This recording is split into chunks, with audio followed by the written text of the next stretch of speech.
Are you thinking about buying a business so that you can expand your existing empire? Hi, this is Randy Kirk at Small Business Daily, and today we're going to talk about just that subject.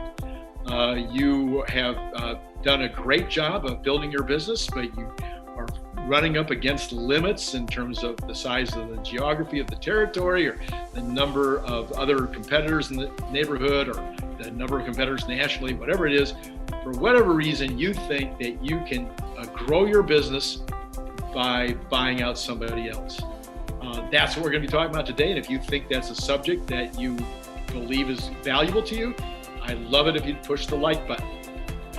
If you could also, while you're there, since you're already pushing the like button, you want to subscribe, and maybe you'd like to be notified about future times that we're coming together to talk about small business issues. Everything, right? That's my promise here.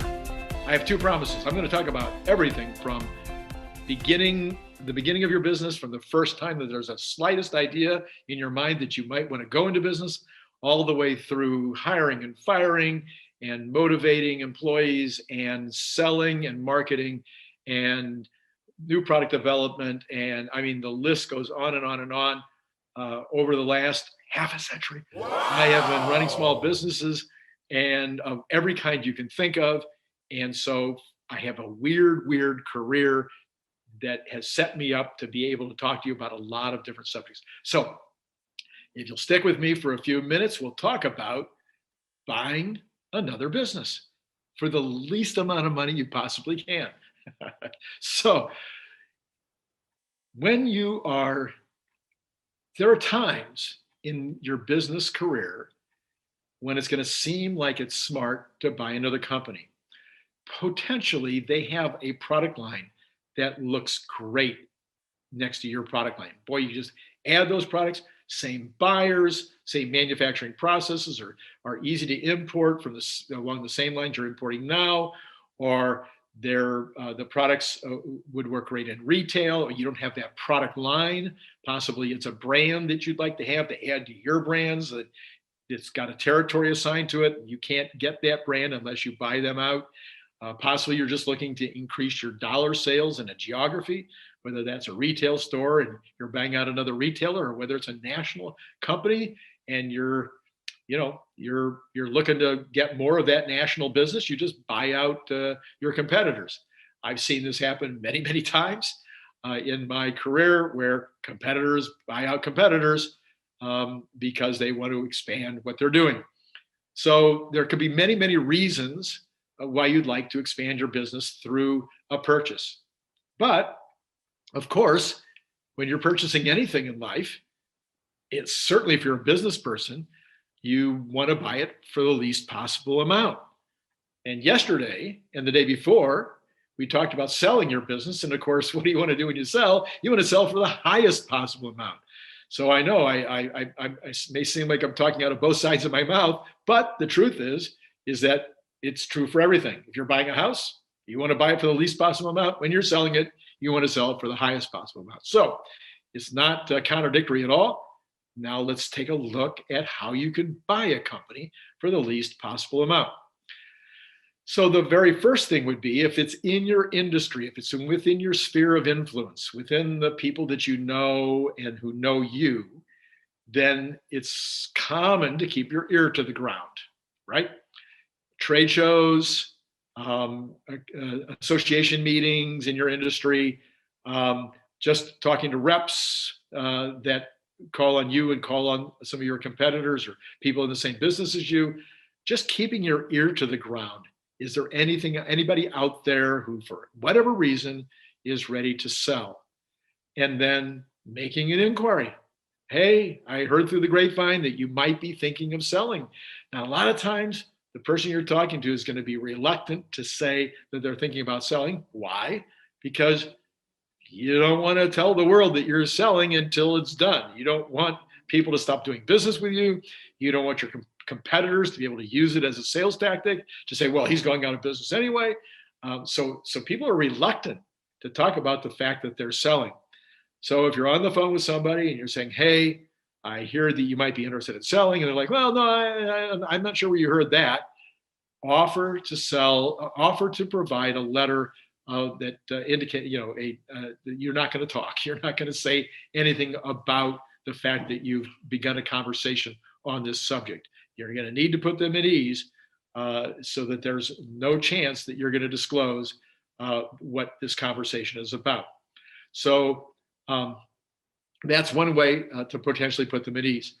Another way is to actually go talk to a business broker and have the business broker approach the other person. I wouldn't pay the full 10% in this situation. I'm not sure at all whether your business broker be willing to negotiate, but if they're not out searching for this business, they don't know that the business is out there and available for sale, half the work is not going to be done. So I would think I would negotiate a little better rate if the person is going to go and just basically be your they're going to go talk to them, third party, about whether they're interested in selling or not. You could use a lawyer for this as well. A lawyer could just send a note or pick up the phone. A lawyer has this requirement that they not talk about these kind of things and that it not become public knowledge. So these are a couple of ways that you can approach somebody that you've heard through the grapevine might be interested in selling. Now, you don't have to wait for that. If you've got a target, you can always go talk to the target or send somebody to talk to the target, even if they're 35 years old and have no inclination to leave the business. Almost everybody has a price. That's a famous saying, right? Everybody's got a price. So what is their price? What is their maybe part of their price is that they continue on as a high-level employee or a percentage owner of the new enterprise. So it's not a sellout, it is a merger, it's an acquisition, and they stay in with some ownership, stay in with a nice managerial position. Sometimes people who started a business at some point go, I think I wouldn't mind being back in the manager's position instead of having that big rent check to make every month. So these are possibilities of how you can approach people that are in your industry or that are in your neighborhood about taking them over when they had no intention of selling, or if you've just barely heard through the grapevine that they might be ready to sell. Now then we get to the situation where you don't have any idea, you don't have a target, then you call the business broker and you let the business broker know, here are the criteria. This is what I'm looking for. Now, when you're talking to a business broker, it's going to be harder for him to be able to get the lowest price. Because now he's talking to another broker. The brokers know what the going rate is. So it makes it a little harder to get the super low price, but it's still possible. We'll talk about that in a minute. So a business broker is another way to go. There are also listings online.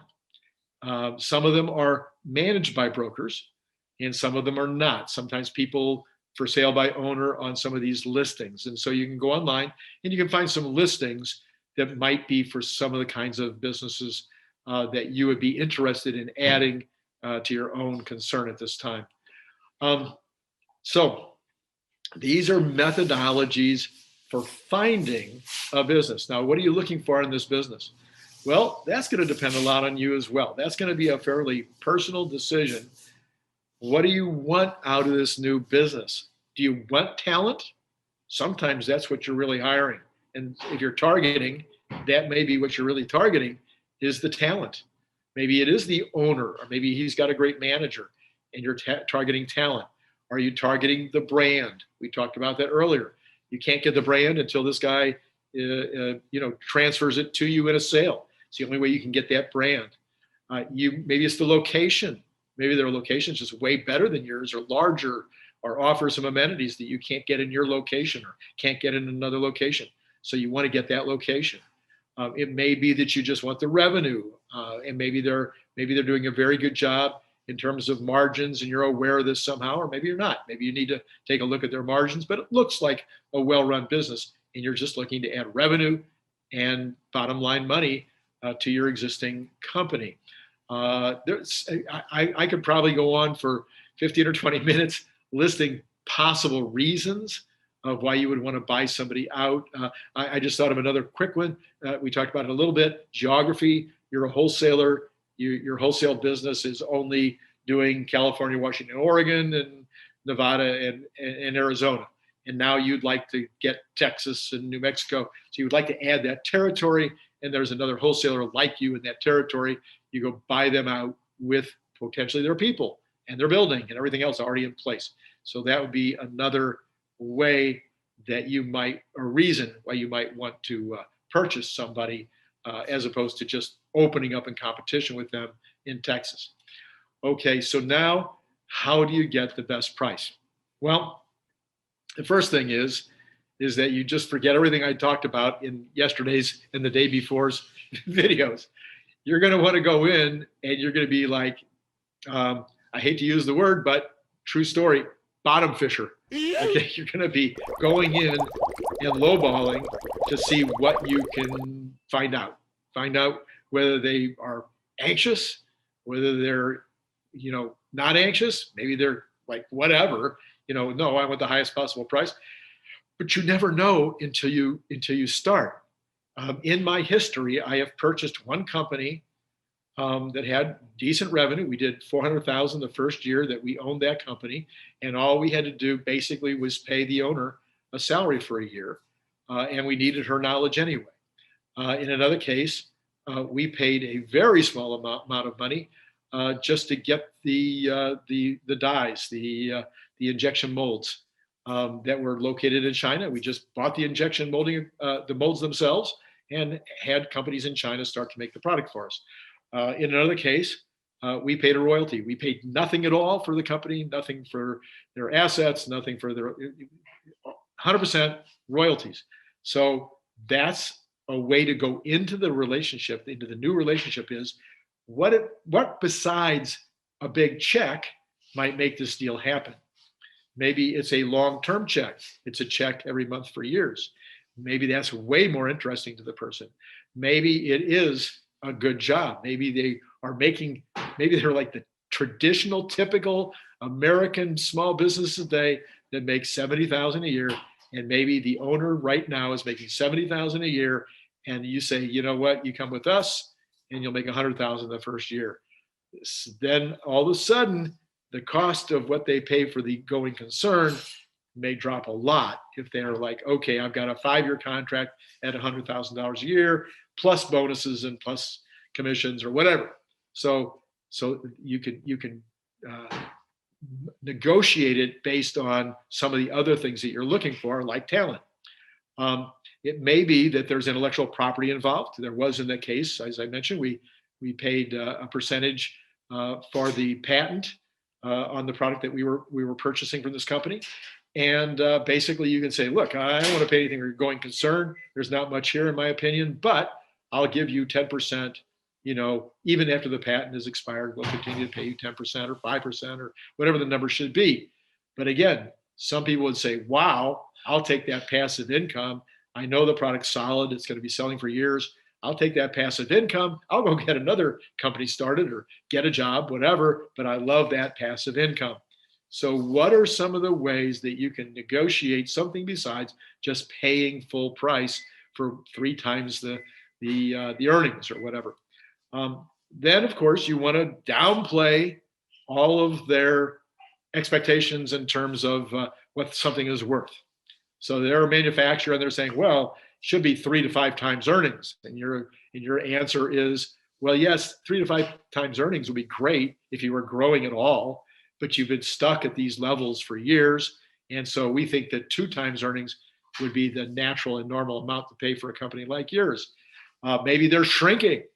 It's possible that their sales are shrinking or that they show no evidence that they're going to increase in the future. Possibly they're going down on a regular basis. Maybe they're in a tiny bit of trouble, not a lot of trouble, but a little bit of trouble, in which case you're going to go, look, I really was coming here to take this burden off of you. You've got all these issues that you're dealing with. We know about the issues. The whole neighborhood knows about the issues that you're dealing with. We'd like to take that burden off of you. So what we're really willing to pay is liquidation value, or maybe liquidation value plus a little. So this is, it's a negotiating tactic. and possibly they're like, well, no, there's no way I'm going to give this up for liquidation value, but I would be willing to talk about 1.5 times earnings. So whatever the situation is, it's a negotiation. You never know what somebody's going to be willing to take until you start. And of course, when you're buying, you want to start low. There is another negotiating tactic that everybody talks about, which is the first you should never be the first one to make the amount or give the amount.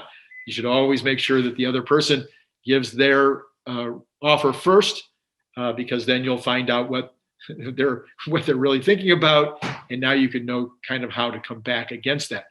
There's good and bad to both of those approaches. So, but what you're dealing with here is if the company is flat to shrinking, sometimes the owner is interested in getting out. There's a lot of businesses where the owner, let's say, has been doing it for 20 or 25 or 30 years. They're still young enough to go do something else, and you don't want the talent. You're not looking to bring them into the company. They may be really glad you showed up. They may be like, oh my gosh, I didn't think there was any value in their head. I didn't think there was any value here. Yes, I'll take that check. I still have time to go out and get another job or start another company. So you never know until you make the inquiry. One other method would be hiring a partner. So what you do with this method is you might go to a business broker, but maybe you know somebody in the industry. And this is an individual you've known for years, and you think they're a solid citizen. They have the capabilities and the skill sets and the character and all the things that you would want if you were hiring them right now to take a major managerial position in your company. But you look at them and you go, boy, they are somebody who I could bring in as a partner now and then create a scheme at the same time as they come in as a partner, a scheme for them to buy me out over time. This is a very common way to sell a company. So you could go to a broker to try to find that person. You can maybe know somebody in the industry. You can ask around as to who might be available. So those are the ways that you want to negotiate when you want to buy another business that you're going to add to your empire. Those are some of the reasons why you might want to do that, and some of the approaches that you could use in order to get the conversation started. I'd love for you in the comments below to say, hey, Randy, what about this? Or how about that? You didn't suggest this idea. This is how I did it years ago, or this is what I'm doing right now. So this is Randy Kirk with Small Business Daily. Look forward to seeing you tomorrow.